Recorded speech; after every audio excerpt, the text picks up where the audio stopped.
नमस्कार दोस्तों। मैं आलोक सिंह आपको प्रणाम करता हूं, नमस्ते करता हूं और ये उम्मीद करता हूं कि आप इस महामारी के दौर में अपने आप को स्वस्थ बनाए रखते हुए अपने पढ़ाई लिखाई के भी कार्यक्रम को आगे बढ़ा रहे होंगे। और पढ़ाई लिखाई के इस कार्यक्रम को आगे बढ़ाते हुए जहां पर कल हमने आपको छोड़ा था, संविधान का निर्माण हम पढ़ रहे थे। तो संविधान के निर्माण के ही उसमें जो है हम लोगों ने तमाम चीज़ें जो है कल देखे थे। तो बहुत सारी चीज़ें आपको बताई गई, फिर हम लोग आ गए थे जो टॉपिक है आपका, कहाँ संविधान के प्रमुख समितियाँ, संविधान के प्रमुख समितियाँ। तो संविधान की प्रमुख समितियों में अगर हम बात करें तो आप देख सकते हैं कि क्या क्या चीज़ें प्रमुख हैं। तो यहाँ पर आप लिख सकते हैं एक तरफ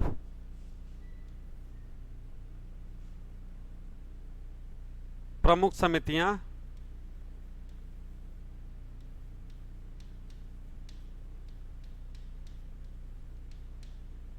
और इधर लिख लीजिए अध्यक्ष। अध्यक्ष तो जब हम प्रमुख समितियों की बात कर रहे हैं तो सबसे पहले आपको क्या याद रखना है कि प्रस्तावना समिति, प्रस्तावना समिति,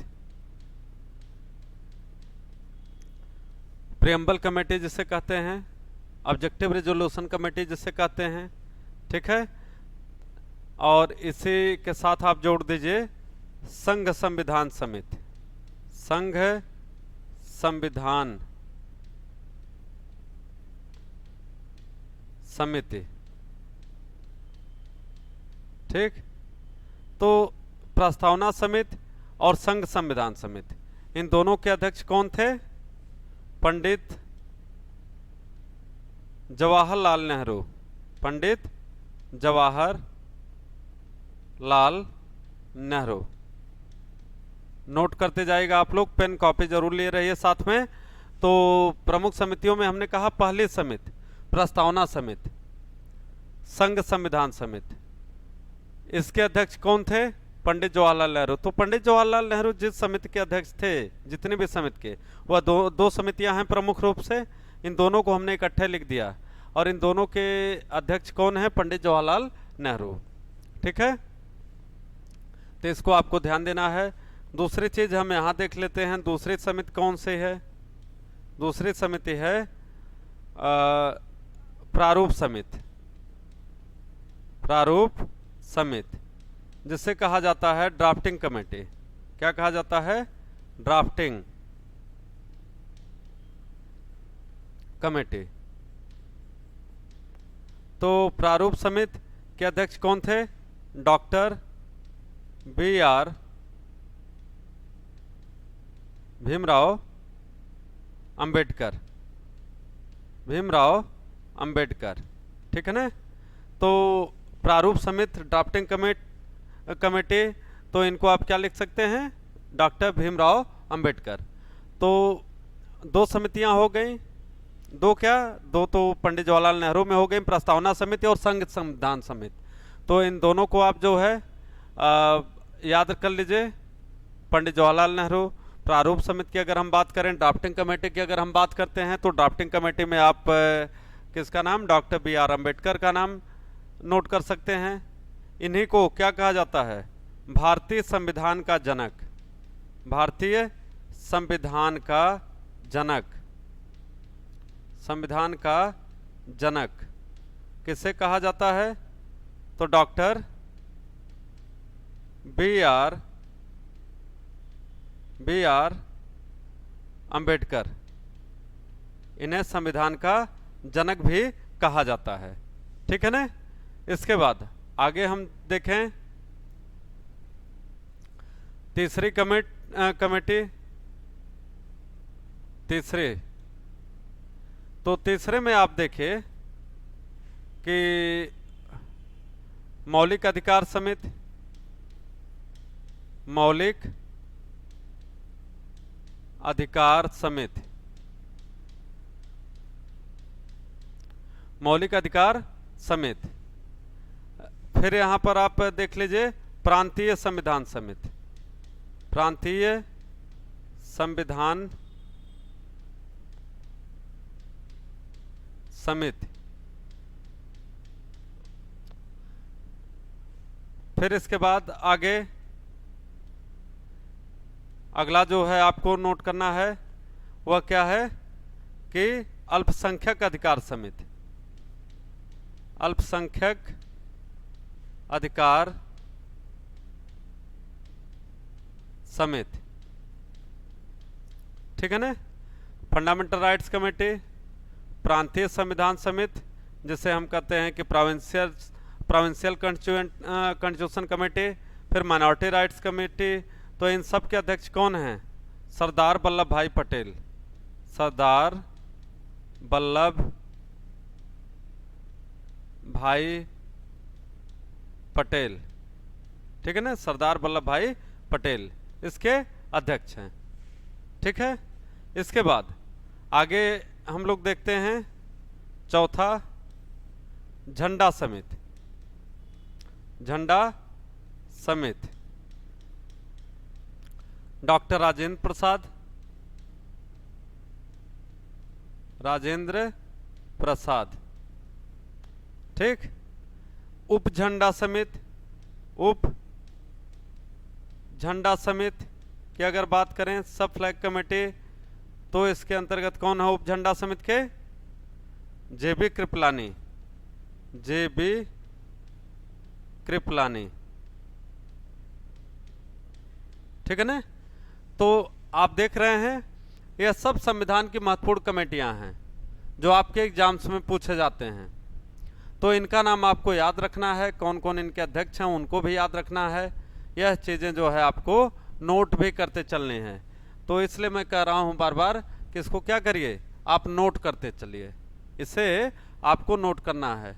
मौलिक अधिकार समिति सरदार वल्लभ भाई पटेल, प्रांतीय संविधान समिति सरदार वल्लभ भाई पटेल, अल्पसंख्यक अधिकार समिति सरदार वल्लभ भाई पटेल। मैं इकट्ठे ये सब करा दे रहा हूं ताकि आपको कोई कंफ्यूजन न रहे, याद करने में भी आसानी रहेगी।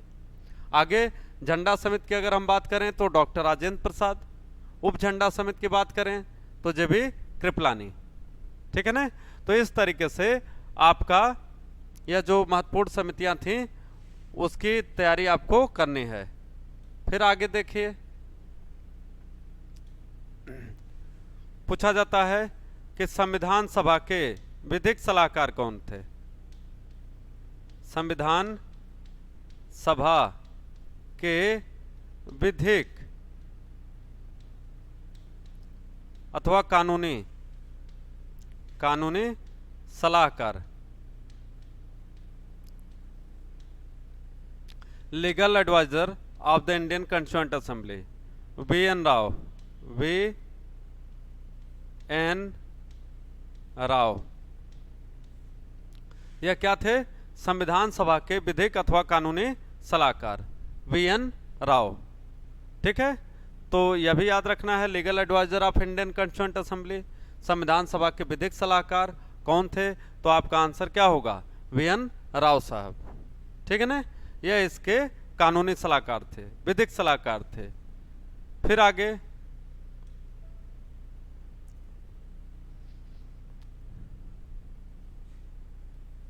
संविधान पर अंतिम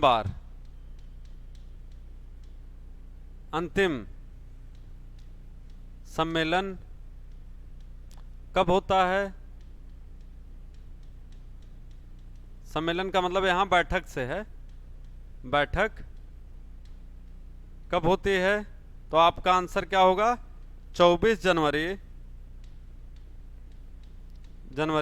1950 को, 24 जनवरी 1950 को। कुल कितने सदस्यों ने हस्ताक्षर किया? कुल कितने सदस्यों ने हस्ताक्षर किया?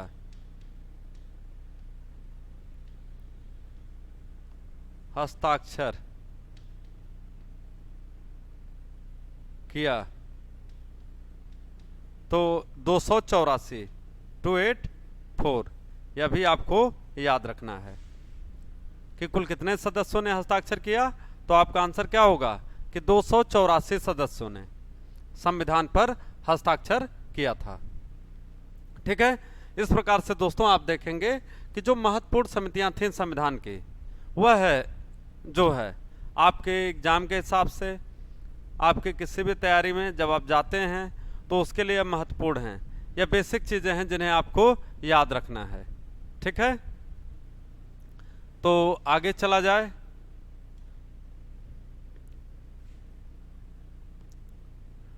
आगे देखा जाए कि आगे क्या है।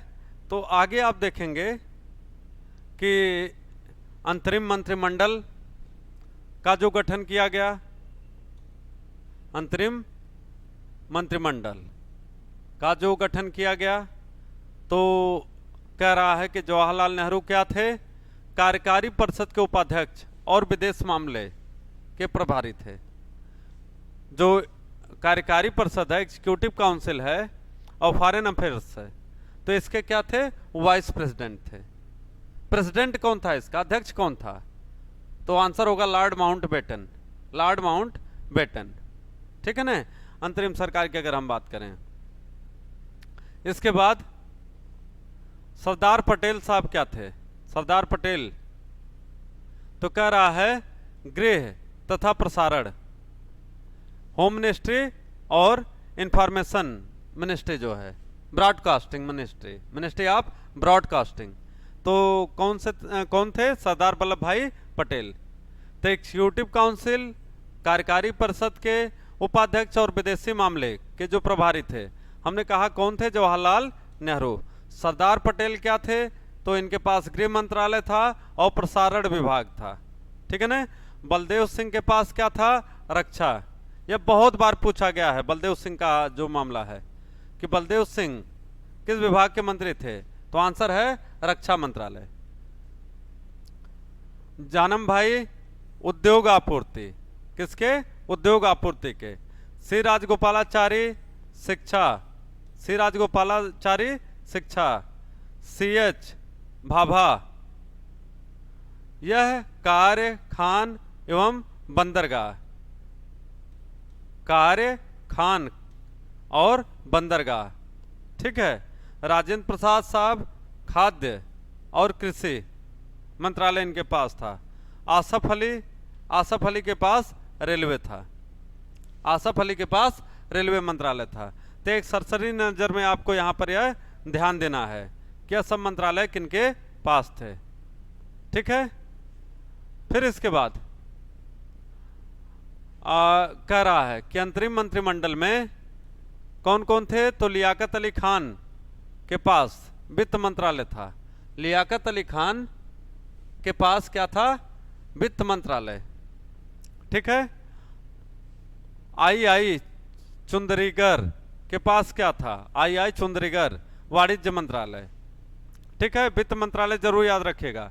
जोगेंद्र नाथ मंडल, JN मंडल इनका नाम आता है, JN मंडल, JN मंडल। इनके पास क्या था, विधि कानून मंत्रालय इनके पास था। गजनफर अली खां के पास क्या था, स्वास्थ्य मंत्रालय इनके पास था। क्या था, स्वास्थ्य मंत्रालय। अब्दुल खान जस्तर के पास क्या था, तो संचार। क्या था, संचार। ठीक है ना। और फिर आगे जो अभी लाइन आपको हमने बताया कि BN राव यह संवैधानिक सलाहकार थे। संविधान सभा के जो संवैधानिक सलाहकार थे वह कौन थे, BN राव। तो अंतरिम मंत्रिमंडल की जो बात हो रही है मित्रों, या हम कहें कि इंटरिम गवर्नमेंट की जो बात हो रही है, तो उस समय की है जब भारत आजाद तो हो गया था, लेकिन उसके पास अपना संविधान नहीं था। भारत आजाद हो गया था, लेकिन हमने कहा कि उसके पास अपना संविधान नहीं था। तो जब तक संविधान नहीं था तब तक जो सरकार एक गठित हुई थी, अंतरिम गवर्नमेंट जो है, जिसे हम कहते हैं अंतरिम सरकार, तो उसमें मंत्रालय सबको दिया गया था। ठीक है ना। तो यह आपके लिए महत्वपूर्ण है, इसको आपके परीक्षाओं में पूछा जाता है। ठीक। फिर कह रहा है कि संविधान सभा की अंतिम बैठक कब हुई, संविधान सभा की अंतिम बैठक कब होती है? तो कह रहे हैं कि 14 नवंबर से 26 नवंबर 1949 तक पारित होने तक यह अंतिम बैठक चली। ठीक है ना? तो यह जो चली यह संविधान को बनने को लेकर के था कि बना, लेकिन अगर अंतिम बैठक आपसे पूछा जाए कि कब हुआ फाइनली, तो वह 24 जनवरी 1950 है। 24 जनवरी 1950 अर्थात 26 जनवरी 1950 को आपका संविधान लागू हुआ। तो जब आपका संविधान लागू हुआ तो उसके 2 दिन पहले 24 जनवरी 1950 को अंतिम बैठक हुई, जब 284 सदस्यों ने, कुल 284 284 ने संविधान पर हस्ताक्षर किया हुआ था। ठीक है? इसके बाद आप देखें कि 26 जनवरी 1950 को इस संविधान को लागू किया गया, इसलिए उस दिन हम लोग क्या मनाते हैं? गणतंत्र दिवस। क्या मनाते हैं? गणतंत्र दिवस, रिपब्लिक डे। ठीक है? और ये जो 26 जनवरी की तारीख निर्धारित की गई थी, ये आपको एक दिन में पढ़ाया था कि 26 जनवरी 1930 को क्या हुआ था? 26 जनवरी 1930 को लाहौर में रावी नदी के किनारे पूर्ण स्वराज की मांग की गई थी। किसकी? पूर्ण स्वराज, कंप्लीट इंडिपेंडेंस, पूर्ण स्वराज की मांग की गई थी। ठीक है ना? तो यह जो मांग की गई थी पूर्ण स्वराज की, यह कब की गई थी? कंप्लीट इंडिपेंडेंस की। तो कह रहा है 26 जनवरी 1930 को। तो उसी 26 जनवरी को ही यह फैसला किया गया, यह निर्णय लिया गया था कि भारत जब भी आज़ाद होगा तो जो हम उसका गणतंत्र दिवस मनाएंगे या रिपब्लिक डे मनाएंगे, तो वह कब मनाएंगे? 26 जनवरी की तारीख को। इसलिए देखिए 26 नवंबर 1949 को संविधान बन के तैयार हुआ, लेकिन जो हमारा रिपब्लिक डे मनाया गया वह 26 जनवरी का इंतजार किया गया। मतलब जो 49 में काम हो सकता था उसको हमने अगले वर्ष 2 महीने तक का कुल मिलाकर के अगर हम बात करें तो इसलिए इंतजार किया गया क्योंकि वह पूर्ण तिथि जिसे कहा जाता है, ठीक है, वह हॉलीडे हमने जो 26 जनवरी 1930 को निर्धारित किया हुआ था, तो उसके वजह से उसको हमने 2 महीने टाला और 26 जनवरी 1930 के दिन क्या मनाया गया? गणतंत्र दिवस मनाया गया। उसके पीछे की कहानी वही है जो आपको अभी बताया गया। ठीक है? फिर संविधान निर्माण में कितना वर्ष लगा? तो आपको बताया गया था 2 वर्ष 11 महीने और 18 दिन। 2 वर्ष 11 महीने 18 दिन। तो कितने पैसे लगे? टोटल खर्चा कितना आया था? 64 लाख रुपए इस संविधान को बनाने में कुल खर्चा आया था। तो कहने का मतलब है कि जो 2 वर्ष 11 महीने 18 दिन संविधान बना है, उसके ऊपर अगर हम देखें तो बहुत लोगों के श्रम, बहुत सारी चीज़ें ऐसे थे जो खर्च करनी पड़ी। खास करके पैसे की बात अगर हम करें तो उस समय के लिहाज से अगर हम बात करें तो 64 लाख रुपए जो है यह बड़ा अमाउंट माना जाएगा। ठीक है ना? फिर यह अभी बताया आपको कि डॉक्टर अंबेडकर को क्या कहा जाता है? भारतीय संविधान का जनक। He was the chairperson of drafting committee also. Doctor B R Ambedkar was the chairperson of drafting committee also. प्रारूप समिति के वो अध्यक्ष थे। और संविधान में जो उनका योगदान था वो इतना बढ़ चढ़ के था कि संविधान के जनक के रूप में अगर कहीं कोई बात आती है तो किसे माना जाता है? तो आंसर है बी आर अम्बेडकर को, भीमराव अंबेडकर साहब को संविधान का जनक माना जाता है। आगे चला जाए तो आगे आप देखिए तो दिया हुआ है भारतीय संविधान की विशेषताएं। भारतीय संविधान की विशेषताएं, ठीक है ना? क्या क्या विशेषताएं हैं? तो कहता है कि भारतीय संविधान लिखित संविधान है। बहुत सारे देशों का संविधान लिखित है, वैसे भारत का भी लिखित है, या नवनिर्मित संविधान था उस समय। और लेकिन यह भी कह रहा है कि विश्व का सर्वाधिक व्यापक संविधान है। दुनिया में अगर सबसे बड़ा संविधान किसी देश का है तो वह किसका माना जाता है? भारत का। लेकिन सबसे छोटा संविधान अगर कहा जाए, सबसे छोटा लिखित संविधान कहाँ का है? तो अमेरिका का। कहाँ का? अमेरिका का। तो यह चीज भी आपको याद रखनी है कि दुनिया में एक तरफ जहां सबसे बड़ा संविधान जो है भारत का माना जाता है, वहीं सबसे छोटा संविधान कहाँ का माना जाता है? संयुक्त राज्य अमेरिका का। दुनिया का जो सबसे शक्तिशाली देश है, उसके पास पूरे विश्व का सबसे छोटा लिखित संविधान है। ठीक है ना? तो कहता है कि जिस समय संविधान लागू होता है उस समय इसमें कितने अनुच्छेद थे? 395। कितने? 395। अनुसूचियां कितनी थी? 8। ठीक है ना? वर्तमान में अगर हम बात करते हैं तो अनुच्छेदों की संख्या में कोई परिवर्तन नहीं है। 395 अनुच्छेद हैं। भाग की संख्या में कोई परिवर्तन नहीं है, 22 भाग है। और अनुसूचियों की संख्या अगर हम बताएं तो पहले आप देख रहे हैं यहां पर कितनी थी? 8 अनुसूचियां, 8 पहले। ठीक है? लेकिन अगर वर्तमान में हम बात करते हैं तो कितनी अनुसूचियां थी? तो कह रहा है कि वर्तमान में कुल मिलाकर के 12 अनुसूचियां हैं। 12 12 schedules are there in the Indian constitution. तो 9वीं अनुसूची, 10वीं अनुसूची, 11वीं और 12वीं, यह 4 अनुसूचियां ऐसी हैं जो भारतीय संविधान में बाद में संविधान संशोधन के परिणाम स्वरूप जाकर के जुड़ते हैं। उसमें 11वीं 12वीं आप देख ही रहे हैं। 11वीं क्या है? पंचायती राज। 11वीं क्या है? तो कह रहा है पंचायती राज, पंचायती राज। ठीक है ना? स्थानीय ग्रामीण प्रशासन, स्थानीय ग्रामीण प्रशासन यहां पर दिया गया है, जो किस संशोधन के द्वारा लाया गया? तो कह रहा है 73वें संविधान संशोधन के द्वारा। 73वें संविधान संशोधन के द्वारा। कब? 1992 में। ठीक है ना? और 74वें संविधान संशोधन के द्वारा अगर हम बात करें, संविधान संशोधन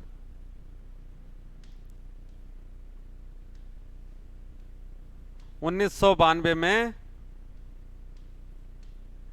12वीं अनुसूची जोड़ी गई। 12वीं अनुसूची जोड़ी गई। ठीक है ना?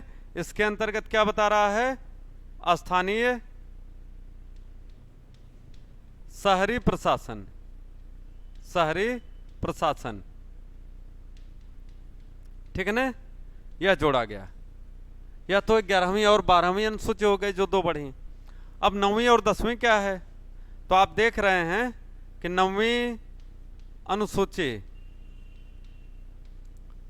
जो है यह भूमि सुधार है। इसमें आरक्षित विषय जितने होते हैं वह सब इसके अंतर्गत रखे जाते हैं। ठीक है ना? और अगर 10वीं अनुसूची की बात करें, 10वीं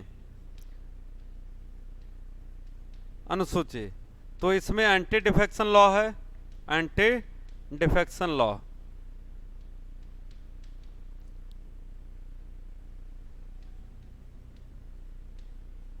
जिसे हम दल बदल निरोधक कानून कहते हैं। दल बदल निरोधक कानून। ठीक है ना? यह शामिल है। तो आपको 9वीं अनुसूची जो भूमि सुधार है, 10वीं अनुसूची एंटी डिफेक्शन लॉ या दल बदल निरोधक कानून की बात है। 11वीं अनुसूची अगर हम बात करें तो स्थानीय ग्रामीण प्रशासन की बात हो रही है, जो 73वें संविधान संशोधन के द्वारा 1992 में जोड़ा गया। 74वें संविधान संशोधन की बात करें 1992 में तो 12वीं अनुसूची जोड़ी गई। इसके अंतर्गत क्या हुआ? स्थानीय शहरी प्रशासन की बात की गई, यहाँ पर इसको जोड़ा गया है। तो 4 अनुसूचियां कम से कम आज आप अभी याद कर सकते हैं। ठीक है ना? यह जो चारों नई वाली हैं जो बाद में संविधान संशोधन के द्वारा जोड़ी गई हैं। ठीक है ना? तो इसको आपको जो है याद करते चलना है दोस्तों, समझते रहना है क्या क्या चीज़ें इसके अंतर्गत दी गई हैं। फिर आगे हम लोग देखते हैं कि आगे क्या क्या चीज़ें इसमें हुई हैं संविधान में। तो कहता है कि जब संविधान बनता है तो संविधान की प्रस्तावना आप देखिए, प्रस्तावना। तो संविधान की प्रस्तावना में अगर हम बात करें तो क्या कहा गया कि भारत का संविधान प्रभुत्व संपन्न, संपूर्ण प्रभुत्व संपन्न। प्रभुत्व संपन्न का मतलब क्या होता है? इसका मतलब होता है कि सर्वोच्च, सुप्रीम, सॉवरेन, सॉवरेन, यह चीज शामिल है। सॉवरेन शब्द किससे निकला है? सॉवरेन का मतलब निकला है यह सुप्रेनस शब्द से। किससे? सुप्रेनस। ठीक है ना? इसका मतलब क्या होता है? Ultimate, highest, supreme. तो इसका मतलब होता है जब कोई देश अपने आंतरिक मामलों में, जब कोई देश अपने आंतरिक मामलों में किसी दूसरे देश की सलाह मानने के लिए बाध्य न हो, तो उसे क्या कहा जाता है? सुप्रीम, सॉवरेन, सर्वोच्च, यह कहा जाता है। लोकतांत्रिक, डेमोक्रेटिक, ठीक है ना? पंथ निरपेक्ष। तो पंथ निरपेक्षता जो शब्द है इसको कब जोड़ा गया? तो कह रहा है यहां पर दिया गया है, देखिए 42वें संविधान संशोधन के द्वारा 1976 में उद्देशिका में संशोधन करके क्या जोड़ा गया? पंथ निरपेक्ष, जिसे कहा जाता है सेकुलर, सेकुलर। ठीक है ना? तो इसका तात्पर्य क्या हुआ? सेकुलर का अर्थ क्या होता है? तो यहां पर कह रहा है पंथ निरपेक्षता का मतलब कि भारतीय संविधान किसी भी विशेष धर्म को अलग से विशेष रूप से प्रश्रय नहीं देगा। Indian constitution will not allow to protect any religion as a state religion. ठीक है ना? किसी धर्म को राजधर्म के रूप में नहीं स्वीकार करेगा। ठीक है? इस चीज का आपको ध्यान देना है। दूसरी बात यह है कि अगर हम बात करते हैं यहाँ पर कि पंथ निरपेक्षता का तात्पर्य क्या है, तो ध्यान से देखिएगा। सबसे पहले इस शब्द का प्रयोग 15वीं 16वीं शताब्दी में अगर हम बात करें तो मैकियावेली ने किया था। कौन? मैकियावेली। मैकियावेली का जन्म 1469 ईस्वी में होता है, 1469 में। ठीक है ना? कहां पर? इटली, इटली के फ्लोरेंस शहर में इसका जन्म हुआ था। और इसी को पंथ निरपेक्षता के सिद्धांत का क्या कहा जाता है? जन्मदाता कहा जाता है, जनक कहा जाता है, फाउंडर कहा जाता है। ठीक है ना? तो इसने जब पंथ निरपेक्षता के सिद्धांत को यहां पर दिया तो इसके अंतर्गत क्या चीज दिया कि राज्य किसी भी धर्म को राजधर्म के रूप में घोषित नहीं करेगा। दूसरी बात इसने क्या बताया कि जो पंथ निरपेक्षता है तो कहता है इसके अंतर्गत, या जो सेकुलरिज्म शब्द है इसके अंतर्गत यह कह रहा है कि religion and politics, religion and politics must be completely separated. धर्म और राजनीति दोनों को एक दूसरे से क्या करना है? अलग करना है। तो कहता है कि no religion in the world should dominate over the politics. दुनिया के किसी धर्म में इतनी ताकत नहीं होनी चाहिए कि वह जो है राजनीति के ऊपर अपना वर्चस्व स्थापित करे। तो कहता है दुनिया का कोई पोप इतना शक्तिशाली नहीं हो सकता कि वह जो है राजा को सलाह दे या राजा उसके सलाह को मानने के लिए बाध्य हो। तो भारतीय संविधान निर्माताओं ने भी जब यहां पर इस शब्द को जोड़ा तो उनको जोड़ने का सीधा सा तात्पर्य था कि कहीं न कहीं भारत जो है एक धार्मिक राज्य के रूप में या धर्म प्रधान राज्य के रूप में, और खास करके ऐसा धर्म प्रधान राज्य जहां पर धर्म स्टेट के द्वारा गवर्न हो, जहां पर धर्म स्टेट के द्वारा गवर्न हो, तो उसकी इजाजत नहीं देता है। ठीक है ना? इसलिए भारत का राज्य जो है यह सीधे सीधे स्पष्ट रूप से यह बताता है कि किसी भी रूप में किसी भी रिलीजन को स्टेट रिलीजन या राज्य के धर्म के रूप में घोषित नहीं किया जा सकता है। तो भारत ने यह चीज जो है, हमने कहा 42वें संविधान संशोधन के द्वारा 1976 में इसको जोड़ा। ठीक है? और सबसे बड़ी चीज है कि जब भारत में यह संविधान संशोधन लाया गया 42वां, तो भारत में उसमें राष्ट्रीय आपातकाल लगा हुआ था। भारत में उसमें राष्ट्रीय आपातकाल लगा हुआ था। तो यहां पर ध्यान दीजिएगा, सेकुलर का मतलब होता है बेसिकली धर्म निरपेक्ष, धर्म निरपेक्ष। लेकिन यहां पर शब्द इस्तेमाल किया है पंथ निरपेक्ष। तो पंथ क्या होता है? तो आप देखिए कि हम किसी भी धर्म को उठा लेते हैं भारत में, तो अगर हम कहें कि इस्लाम, ठीक है ना, इसमें दो पंथ हैं, शिया और सुन्नी।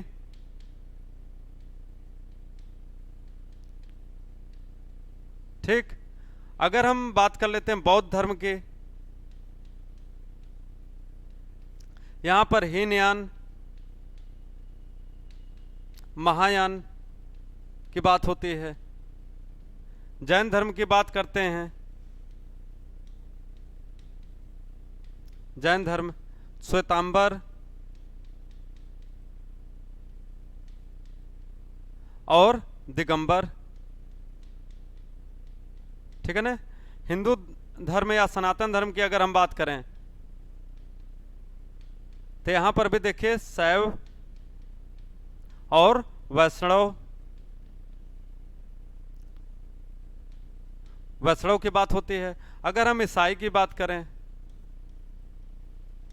तो इसके अंदर देखिए प्रोटेस्टेंट और कैथोलिक, कैथोलिक, ठीक है ना। तो ऐसे आप देखेंगे कि प्रत्येक धर्म कुछ पंथों में डिवाइड है। तो कहता है भारत का संविधान कि सिर्फ धर्म के ही आधार पर नहीं बल्कि पंथ के आधार पर भी जो है यहां पर एक अलगाव किया गया है कि किसी भी विशेष पंथ को राज्य जो है वह प्रश्रय नहीं देगा, ठीक है ना। लेकिन दोस्तों आपके जानकारी के लिए बता दें, यहां पर कुछ और भी संविधान सभा में इसको लेकर के विवाद रहा है। खास करके केटी शाह और डॉक्टर अंबेडकर के बीच में, डॉक्टर अंबेडकर के बीच में इस शब्द को लेकर विवाद रहा है, पंथ निरपेक्षता को लेकर के। कारण क्या था कि एक बार केटी शाह ने संविधान सभा में बहस के दौरान डॉक्टर अंबेडकर से पूछा कि हमारे संविधान में धर्मनिरपेक्षता शब्द, सेकुलर शब्द क्यों नहीं शामिल है। तो डॉक्टर अंबेडकर ने सीधे कहा कि अगर हम धर्मनिरपेक्षता शब्द को जोड़ते हैं संविधान में तो कहीं कहीं जो भारतीय संविधान के अंतर्गत अनुच्छेद 29 और 30 दिया गया है, अनुच्छेद 29 और 30, यह हम माइनॉरिटी को विशेष प्रोटेक्शन देते हैं, अल्पसंख्यक वर्ग को विशेष सुविधा देते हैं। यहाँ पर अगर हम पंथ निरपेक्षता शब्द को स्वीकार कर लेते हैं, इसको लागू करते हैं, तो कहीं न कहीं अनुच्छेद 29 और 30 के साथ क्या होगा, यह भेदभाव होगा। तो उन्होंने कहा कि भारत के लिए सबसे जरूरी है कि वह अपने अल्पसंख्यकों की सुरक्षा करे। तो केटी शाह से यहाँ डॉक्टर अंबेडकर का एक जबरदस्त जो है अंतर्द्वंद, एक विरोध जो है यहाँ संविधान सभा में देखने को मिलता है। आप तमाम लेटर ऐसे हैं, तमाम वीडियोज ऐसे हैं जहाँ पर आप देख सकते हैं कि डॉक्टर अंबेडकर ने पंथ निरपेक्षता के विषय में क्या कहा और केटी शाह ने, दोनों की समझ बराबर थी, उसमें कोई डाउट नहीं है। लेकिन भारतीय संविधान के साथ पंथ निरपेक्षता शब्द को जोड़ने का समर्थन डॉक्टर BR अम्बेडकर ने नहीं किया था। उसका मूल कारण यही था कि भारतीय संविधान के अनुच्छेद 29 और 23 में जो अल्पसंख्यकों को एक विशेष तरीके का प्रश्रय दिया गया है, सुविधा दी गई है, डॉक्टर अंबेडकर उसको ज्यादा महत्वपूर्ण मानते थे, क्योंकि उनका यह विचार था कि अगर हम पंथ निरपेक्षता शब्द को जोड़ रहे हैं जैसा कि यूरोप में था, तो हम किसी भी धर्म को विशेष प्रश्रय, विशेष सुरक्षा नहीं दे सकते। तो उन्होंने इस चीज को बहुत स्पष्ट शब्दों में कह दिया था कि भारत के लिए यह शब्द उतना जरूरी नहीं है जितना कि अनुच्छेद 29 और 30 जरूरी है, ठीक है ना। यह एक डिबेट का पार्ट था जो संविधान सभा में, वह हमने आपको बताया कि आप यह जानते रहिए कि जो हमारे बड़े नेता थे उसमें बहुत सारे लोग इस शब्द को लेकर के बहुत ज्यादा कोई सकारात्मक दृष्टिकोण नहीं रखते थे। रीजन क्या है कि ऐसा नहीं कि वह इसका विरोध करते थे, लेकिन भारत जैसे समाज में जहां पर बहुधार्मिक समाज के रूप में हम जिससे जानते हैं, बहुत सारे धर्मों के लोग रहते हैं, वहां पर अगर हम धर्मनिरपेक्षता की बात करें तो यह भी सही है कि हम उन्हें, उस अल्पसंख्यक वर्ग को कहीं भी विशेषाधिकार नहीं दे सकते। लेकिन भारतीय संविधान निर्माताओं ने इस बात को ध्यान में रखा, कि हमारे यहाँ अल्पसंख्यकों की सुरक्षा ज़्यादा महत्वपूर्ण है, इसलिए उन्होंने उस समय इस शब्द को संविधान में नहीं जोड़ा। ठीक है, आगे हमने बताया ही कि 42वें संविधान संशोधन के द्वारा 1976 में संविधान के उद्देशिका में संशोधन करके पंथ निरपेक्षता शब्द को शामिल किया गया। ठीक है, तो इस चीज को याद के रहिए। आगे देखा जाए,